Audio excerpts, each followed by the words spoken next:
Saudara dan saudari terkasih, Injil kita hari ini diambil dari Injil Lukas bab 24 ayat 13 sampai 35.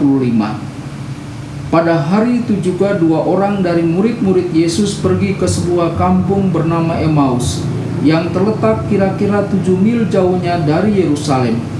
Dan mereka bercakap-cakap tentang segala sesuatu yang telah terjadi. Ketika mereka sedang bercakap-cakap dan bertukar pikiran, datanglah Yesus sendiri mendekati mereka, lalu berjalan bersama-sama dengan mereka. Tetapi ada sesuatu yang menghalangi mata mereka, sehingga mereka tidak dapat mengenal Dia. Yesus berkata kepada mereka, "Apakah yang kamu percakapkan sementara kamu berjalan?" Maka berhentilah mereka dengan muka muram. Seorang dari mereka namanya Kleopas menjawabnya, "Adakah engkau satu-satunya orang asing di Yerusalem yang tidak tahu apa yang terjadi di situ pada hari-hari belakangan ini?" Katanya kepada mereka, "Apakah itu?" Jawab mereka, "Apa yang terjadi dengan Yesus orang Nazaret? Dia adalah seorang nabi yang berkuasa dalam pekerjaan dan perkataan di hadapan Allah dan di depan seluruh bangsa kami. Tetapi imam-imam kepala dan pemimpin-pemimpin kami telah menyerahkan Dia untuk dihukum mati, dan mereka telah menyalibkannya. Padahal kami dahulu mengharapkan bahwa Dialah yang datang untuk membebaskan bangsa Israel. Tetapi sementara itu telah lewat 3 hari sejak semuanya itu terjadi. Tetapi beberapa perempuan dari kalangan kami telah mengejutkan kami. Pagi-pagi buta mereka telah pergi ke kubur dan tidak menemukan mayatnya. Lalu mereka datang dengan berita bahwa telah kelihatan kepada mereka malaikat-malaikat yang mengatakan bahwa Ia hidup. Dan beberapa teman kami telah pergi ke kubur dan mendapati bahwa memang benar yang dikatakan perempuan-perempuan itu, tetapi Dia tidak mereka lihat." Lalu Ia berkata kepada mereka, "Hai kamu orang bodoh, betapa lambannya hatimu, sehingga kamu tidak percaya segala sesuatu yang telah dikatakan para nabi. Bukankah Mesias harus menderita semuanya itu untuk masuk ke dalam kemuliaannya?" Lalu Ia menjelaskan kepada mereka apa yang tertulis tentang Dia dalam seluruh kitab suci, mulai dari kitab-kitab Musa dan segala kitab nabi-nabi. Mereka mendekati kampung yang mereka tuju. Lalu Ia berbuat seolah-olah hendak meneruskan perjalanannya. Tetapi mereka sangat mendesaknya, katanya, "Tinggallah bersama-sama dengan kami, sebab hari telah menjelang malam dan matahari hampir terbenam."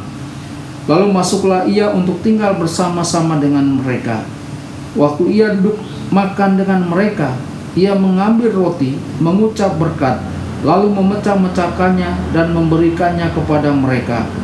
Ketika itu terbukalah mata mereka dan mereka pun mengenal Dia, tetapi Ia lenyap dari tengah-tengah mereka. Kata mereka seorang kepada yang lain, "Bukankah hati kita berkobar-kobar ketika Ia berbicara dengan kita di tengah jalan dan ketika Ia menerangkan kitab suci kepada kita?" Lalu bangunlah mereka dan terus kembali ke Yerusalem. Di situ mereka mendapati ke-11 murid itu. Mereka sedang berkumpul bersama-sama dengan teman-teman mereka. Kata mereka itu, "Sesungguhnya Tuhan telah bangkit dan telah menampakkan diri kepada Simon." Lalu kedua orang itu pun menceritakan apa yang terjadi di tengah jalan dan bagaimana mereka mengenal Dia pada waktu Ia memecah-mecahkan roti. Berbahagialah orang yang mendengarkan sabda Tuhan dan tekun melaksanakannya. Sabda-Mu adalah jalan, kebenaran dan hidup kami.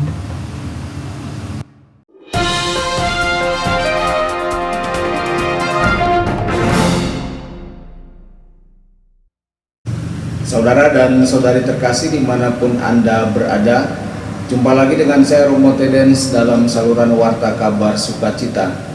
Semoga Anda semua tetap dalam keadaan sehat dan bahagia. Saudara dan saudari, Injil kita pada hari ini diambil dari Injil Lukas bab 24 ayat 13 sampai 35.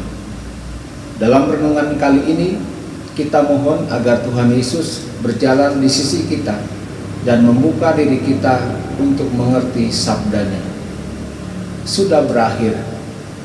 Kedua murid ini yang kita dengarkan dalam Injil hari ini sangat terguncang oleh peristiwa beberapa hari terakhir ini. Mereka dengan berani meninggalkan rumah dan keluarga untuk mengikuti Tuhan Yesus. Mereka telah mendengarkan kata-katanya, menyaksikan mujizatnya, bahkan dengan murah hati pergi dan berkhotbah atas namanya. Mereka mengharapkan Yesus menjadi Mesias, dan tepat pada saat Yesus menyebut sebagai saatnya tiba ketika dia menyelesaikan pekerjaan terbesarnya yang diputus oleh murid-murid ini dengan Yesus. Apa yang salah? Tuhan bekerja dengan cara dan dengan kekuatan yang tidak diharapkan oleh para murid ini dan yang tidak mereka terima. Salib dan penderitaan belum masuk ke dalam rencana mereka. Jalan yang penuh kemenangan dan kemuliaan mereka bisa menerimanya, tetapi bukan Tuhan yang tersalib.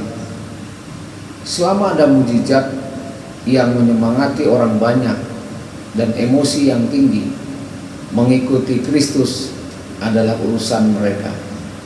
Tapi saat salib melemparkan bayangannya, mereka menyerah. Jadi mereka sedang dalam perjalanan pulang kembali ke gaya hidup lama mereka.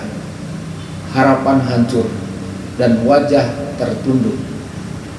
Percakapan mereka adalah rekonstruksi peristiwa yang mengasihani diri sendiri tanpa iman, tanpa rasa bahwa Tuhan ada bersama dengan mereka, tenggelam dalam kesedihan mereka. Saudara dan saudari, tertutup hati oleh orang yang tidak bersalah. Kedua murid sebagaimana yang kita dengarkan dalam Injil hari ini begitu terpusat pada kesengsaraan dan luka mereka, sehingga mereka tidak mengenali siapa yang berjalan di samping mereka. Merasa kasihan pada diri sendiri tidak membantu kita pergi kepada Tuhan, tetapi hanya membuat kita semakin tenggelam dalam ketidakmampuan kita. Apa yang menerobos situasi ini? Sebuah pertanyaan tak terduga yang menghancurkan asumsi salah dari dua kesalahan isi ini dan mengundang mereka untuk melihat lebih dalam situasi mereka.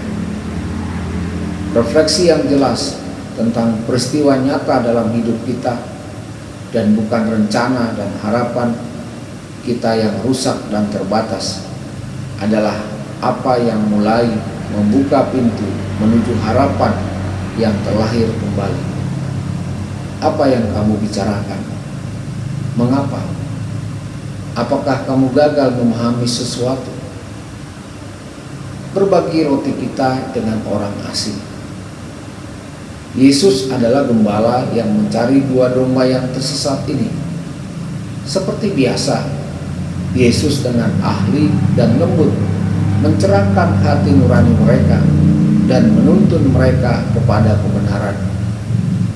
Mendengarkan Yesus mempersiapkan kedua murid ini untuk mengenalinya ketika dia mengambil roti, memecah-mecahkannya, memberkatinya, dan memberi mereka roti itu. Tindakan yang sama pada perjamuan terakhir. Setelah mengenali Tuhan kita dalam memecahkan roti, seluruh watak mereka berubah. Bahkan cara mereka menilai peristiwa dan situasi pun menjadi berubah. Mereka berhenti untuk malam itu. Tetapi setelah mengalami Tuhan, mereka berlomba di tengah malam untuk berbagi pengalaman mereka dengan yang lain. Semoga kita mau melepaskan diri kita sendiri dan menerima rencana Allah dalam diri kita. Tuhan Yesus yang bangkit menyertai dan memberkati Anda semua. Sabda Allah adalah kebenaran, Sabda Allah adalah kehidupan. Mari kita mencintainya, mari kita menghayatinya. Ya Tuhan yang ku muliakan, sabda